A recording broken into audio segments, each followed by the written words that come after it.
మోకాల నొప్పులకు ఎటువంటి సర్జరీ లేకుండా ఎపియాన్ పెయిన్ క్లినిక్ అందిస్తున్న అత్యాధునిక చికిత్స. ఆహారం, విహారం, ఆచారం ఇవన్నీ కొన్ని సత్కర్మలు ఉన్నాయి. తప్పనిసరిగా ఆహారం తీసుకోవాలి. ఆహారం సమతుల్యమైన ఆహారంగా ఉండాలి. సరైన సమయానికి తీసుకోవాలి. తగిన మోతాదులో తీసుకోవాలి. విహారం అంటే మన జీవన విధానం. ఉదయం నిద్రలేయాలి, సూర్యోదయం కన్నా ముందే లేయాలి. ఎందుకు అంటే దానికి సైంటిఫిక్ రీజన్ ఉంది. సూర్యోదయానికి ముందు మన వాళ్ళు ఏంటంటే సూర్యుడు లేవకముందే లేచి సూర్యుడు దండం పెట్టుకొని ఎందుకు చెప్పారంటే సూర్యుడు దండం పెట్టమని కాదు అక్కడ ఉద్దేశం. సూర్యుడు దండం పెట్టుకోవాలి, ప్రిపేర్డ్గా ఉండు, శుద్ధంగా ఉండు అని, అంటే అప్పటికే స్నానం చేసి ఉండు అని, అంటే అల్లిగా లేవని చెప్పడమే కదా పరోక్షంగా.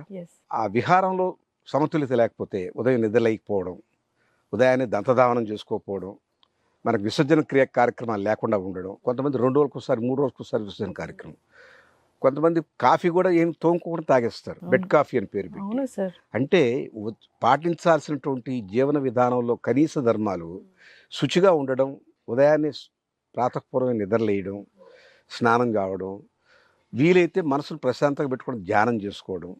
పూజ చేయక్కర్లే, ధ్యానం చేసుకో. ధ్యానం అంటే పూజ కాదు. పూజకి ధ్యానానికి సటిల్ డిఫరెన్స్ ఉంది. పూజ ఒక విద్యార్థి వాడు విద్య కోసం అడుగుతాడు, అడగడం అర్థే కదా. ధనార్థో వ్యాపారస్తుడు నా డబ్బు కావాలని అడుగుతాడు. ఇంకొకడు ఇంకో కోరిక, ఒక యువకుడు నా త్వరగా పెళ్లి కావాలనుకుంటాడు, ఒక ఆవిడ పెళ్ళి అయిన ఆవిడ నా పిల్లల సంతానం కావాలి, ఏదో ఒక కోరికతో. అది పూజ. పూజలో దేవుణ్ణి మనం పలకరిస్తాం, స్తోత్రంతోనో ఒక శ్లోకంతోనో ఒక కీర్తనతోనో పలకరిస్తాం, అంటే మనం మాట్లాడుతున్నాం. ధ్యానం మనం వింటాం, మనం మాట్లాడం. అంటే ఏంటంటే ఆ ప్రశాంతంగా మనసు పెట్టుకుంటే లోపల అంతరాత్మ నిద్రలేచి మనకు దిశానిర్దేశం చేస్తుంది. నువ్వు ఇవాళ ఈ తప్పు చేసావు, రేపు ఇట్లా చేయొద్దు, రేపు ఈ ప్రశాంతంగా గడుపు, దాని వెంట పడకు, ఆ కోరిక పెంచుకోకు. ఆ కోరిక పెంచుకునే కొద్ది తీరకపోతే నీకు బాధ వస్తూ ఉంటుంది. నేను ఈ సంవత్సరం టర్నోవర్ 100 కోట్లు దాటాలని పెట్టుకున్నావు అనుకో, ఆ టార్గెట్ కోసం పరిగిస్తావు, అలిసిపోతావు, అది రాకపోతే నిస్సారం అయిపోతావు. ఇవన్నీ కూడా లేకుండా ఉండడానికి ధ్యానం. ధ్యానంలో ఒక రకమైనటువంటి ఆల్ఫా వేవ్స్, బీటా వేవ్స్ సైంటిఫిక్గా చెప్తారు కదా, అవి సంపూర్ణంగా సమతుల్యంగా ఉండేట్టుగా చేసుకోవడమే ధ్యానం. సో ఇవన్నీ మన జీవన విధానంలో హైందవంలో చెప్పారు, వేదాల్లో చెప్పారు. వేదం అనేది ఏంటంటే జీవన విధానమే, అది మతం కాదు. అన్ఫార్చునేట్గా ఇవాళ సెక్యులరిజం వచ్చి అది హైందవ మతం అని పేరు పెట్టేశారు. కానీ ఆహారము, విహారము, వీటికి సంబంధించినటువంటి అన్ని విషయాలు వేదాల్లో చెప్తున్నారు. ఆ ధర్మం పాటిస్తే అందరూ ఆరోగ్యంగా ఉండగలరు. అవి పాటించినప్పుడు సహజంగానే సమతుల్యం కోల్పోతారు. అవి ఏ రకంగా ట్రాన్స్లేట్ అవుతాయో చెప్తాను. ఆరోగ్యానికి వాత, పిత్త, కఫాలు ధర్మాలు ఉన్నాయి. ఆ దోషాలు సమతుల్యం లేకపోతే ఏదో సమస్య వస్తుంది. బీపీ పెరగడమో, షుగర్ పెరగడమో ఏదో వస్తాయి. అవి సరి చేసుకుంటే అయిపోతుంది. అవి సరి చేసుకునే మార్గం చూడడం. మనం వెంటనే ట్యాబ్లెట్ కొనేసుకుంటాం. ట్యాబ్లెట్ అది సరి చేయడానికి కాదు, దాన్ని కప్పెట్టడానికే. మీరు అర్థం చేసుకోవాలి. నాకు తలనొప్పి వచ్చింది, తలనొప్పి వచ్చినప్పుడు అమృతాంజనం పూసుకుంటాం. అమృతాంజనం ఏం చేస్తుంది? తలనొప్పి కారణమైన దాన్ని, ఆ తలనొప్పి మీకు ఎందుకు వచ్చిందంటే ఏదో ఆందోళన ఉంది లోపల, లేదా లోపలికి ఇన్ఫెక్షన్ ఉంది. దానికి అడ్రస్ చేయకుండా ఈ నొప్పి ఒక సంకేతంగా బ్రెయిన్కి వెళ్తుంది. ఆ సంకేతంగా బ్రెయిన్కి వెళ్ళేటువంటి సంకేతాన్ని అడ్డుకుంటుంది అమృతాంజనం. ఒక మిరపకాయ పొడి అవన్నీ కలిపేది చేస్తారు వాళ్ళు. ఈ మంటకి ఆ సంకేతం దెబ్బతిని బ్రెయిన్ దాకా వెళ్ళదు, ఈ మంట మీదనే దృష్టి పడిపోతుంది. అది నొప్పి తగ్గినట్టుగా అనుకుంటాం. అంటే ఏమిటి? ఆ రోగానికి కారణమైన దాన్ని పరిశీలించకుండా ఆ సిమ్టమ్ని తొక్కేస్తున్నాం. అది కరెక్ట్ కాదు. సో మన జీవన విధానంలో మార్పు రావాల్సింది ఏంటంటే, మనకి ఏదైనా ఆహారంలో సాత్వికాహారం ఉంది, రాజసాహారం ఉంది, తామసాహారం ఉంది. సాత్వికంగా తీసుకునే ఆహారం చాలా తక్కువ మోతాదులో కారం, పులుపు, ఉప్పు అన్ని రుచులు ఉండాలి జీవితంలో. షడ్రుచులు మనకున్నాయి. మన ఆహారం, ముఖ్యంగా తెలుగు వాళ్ళ ఆహారం, దీని మీద పెద్ద గ్రంథాలే రాయొచ్చు. ఈ మన ఆహారంలో తీపి, పులుపు, వగరు, కారం, చేదు, అనేక రకాల రుచులు ఉన్నాయి. ఈ రుచులన్నిటి సమతుల్యంగా తీసుకోవాలి. అయితే ఏ వేళలో ఏది తీసుకోవాలో కూడా చెప్పారు. అన్ని వేళలో మీరు ఘాటైనటువంటి మసాలాలతో రాత్రిపూట తీసుకోకూడదు. అది ఆ జీవన ప్రక్రియకి చాలా విరోధం చేస్తుంది. మార్నింగ్ తీసుకునే ఆహారం కూడా చాలా అవసరమైన కార్బోహైడ్రేట్స్ తీసుకోవాలి, ప్రోటీన్ తీసుకోకూడదు. అర్లీ మార్నింగ్ బ్రెయిన్కి కావాల్సిన శక్తి. ఉదయం లేచి ఆలోచన చేయాలి, ఇవాళ ఏం చేయాలి, నేను ఒక ప్రణాళిక ఉంటుంది.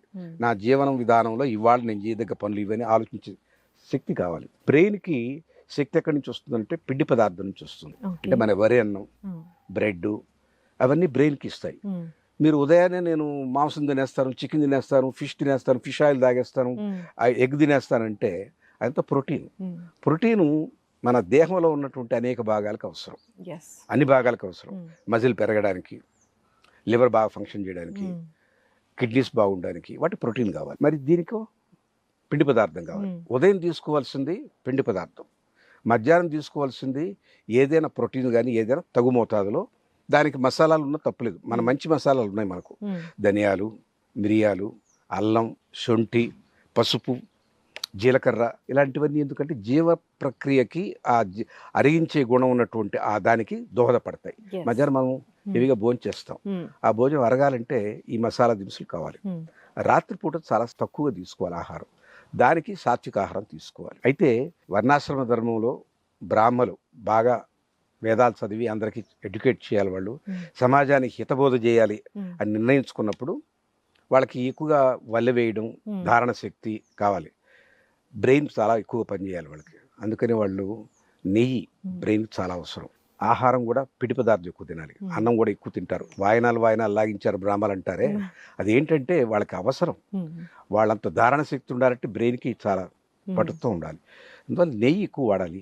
వాళ్ళకి బ్రాహ్మలకి ధారణ శక్తి పెరుగుతుంది. క్షత్రియులు ఉన్నారు ఇప్పుడంటే, ఇవాళ ఇంకో దేశం మీద యుద్ధానికి వెళ్ళక్కర్లేదు, కానీ పోనీ అధికారులు అనుకుందాం, ఇంకోరు అనుకుందాం, కాయ కష్టం చేసేవాడు అనుకుందాం, రైతు అనుకుందాం, అతనికి జవసత్వాలు ఉండాలి, ఎండలో నిలబడి పనిచేస్తాడు. అతను ఆ శ్రమకు తగ్గ ఆహారంకి ఎక్కువసేపు శరీరంలో ఆహారం నిలవ ఉండడానికి ప్రోటీన్ ఉన్నటువంటి మాంసాహారాలు అవి తీసుకుంటారు. వర్ణాశ్రమ ధర్మంలో క్షత్రులు తీసుకోవచ్చు, తీసుకోమని చెప్పారు. యజ్ఞయాగాదులు చేసినప్పుడు వాళ్ళు బలిపశువులు ఇచ్చి దాన్నే తినేవాళ్ళు.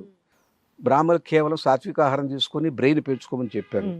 అందువల్ల ఎవరి ఆశ్రమ ధర్మానికి తగ్గట్టుగా వాళ్ళకన్నీ ఏర్పాటు చేశారు. అవి వాళ్ళు ఎవరు పాటించట్లేదు. ఎంతసేపటికి అసలు వంటింట్లో పిల్లి లేయటం లేదు. పక్కన్నటువంటి చట్నీస్కి వెళ్ళిపోదామా, లేకపోతే పక్కన్నటువంటి ఇంకేదో ఫాస్ట్ ఫుడ్కి వెళ్ళి జంక్ ఫుడ్ తినేద్దాం అనుకుంటారు. జంక్ ఫుడ్ వల్ల తామసాహారం అది. అంటే జంక్ ఫుడ్ తామసాహారం దేని చెప్తారో చూస్తాను. ఫ్రిడ్జ్లో పెట్టిన వస్తువులు, నిల్వ ఉంచినవి, కలర్స్ వేసినవి, ఇవి కాక అన్నిటికన్నా ముఖ్యంగా ఏ రకమైనటువంటి మసాలాలు లేకుండా బ్లాండ్గా చేసినటువంటి వాటిలో నిల్వ పదార్థాలు పెడతారు. 10 కాలాల పాటు ఉండాలని. ఐస్ క్రీమ్ చేస్తారు. ఐస్ క్రీమ్ కనీసం 2 నెలలు 1 నెల పెట్టుకోవాలంటే వాళ్ళు దాంట్లో అడిటివ్స్ వేస్తారు దాని లైఫ్ పెంచడానికి. అవన్నీ కెమికల్స్, అవన్నీ జీర్ణ ప్రక్రియకి మంచిది కాదు. అవి బాగా మన శరీరానికి కోల్దొస్తాయి. ఇటాట తామసాహారం, తామసాహారం వదిలేయాలి, సాత్వికాహారం మీద ఆధారపడాలి. అవసరమైన అవసరం తప్పనిసరైనప్పుడు గుడ్డో, పాలో, పెరుగో, చీజో అట్టటి తీసుకొని ప్రోటీన్ తీసుకోవాలి. అంతేగాని అన్ని వేళలా మనం అన్ని తినేయచ్చు అనుకుంటే కరెక్ట్ కాదు. విహారం, సరైన సమయానికి నిద్రపోవాలి. రాత్రి 12 గంటల దాకా 1 గంట దాకా చాట్స్ చూసుకొని, వాట్సాప్ చూసుకొని, సినిమాలు చూసి ఆ తర్వాత 1:30-2 గంటలు పడుకొని ఉదయం 7 గంటలు 8 గంటలకు నిద్ర లేయడం అనేది కరెక్ట్ కాదు. మన శరీరంలో ఒక ధర్మం, బయో క్లాక్ పెట్టారు. లివర్ అనేది అన్ని అవయవాలు రెస్ట్ తీసుకున్నాక అది తన పని ప్రారంభిస్తుంది. శరీరంలో ఉన్నటువంటి అనేక టాక్సిన్స్ని పక్కకు నెట్టేయడం, శరీరానికి అవసరమైనటువంటి షుగర్స్ని రిలీజ్ చేయడం, దాని పని మనం పడుకున్నాకనే. మనం మేలుకొని మిగతా అవయాలు పనిచేస్తున్నప్పుడు పనిచేయదు, కాచుకొని ఉంటుంది. మీరు కానివ్వండి, మీ పనులంతా అయిన తర్వాత నేను చేస్తానంటుంది. మీరు రాత్రి 1 గంట దాకా మీరు ఏదో చదువుతున్నాయో చేస్తుంటే అది కాచుకొని ఉంటుంది, దాని పని అది చేయలేదు.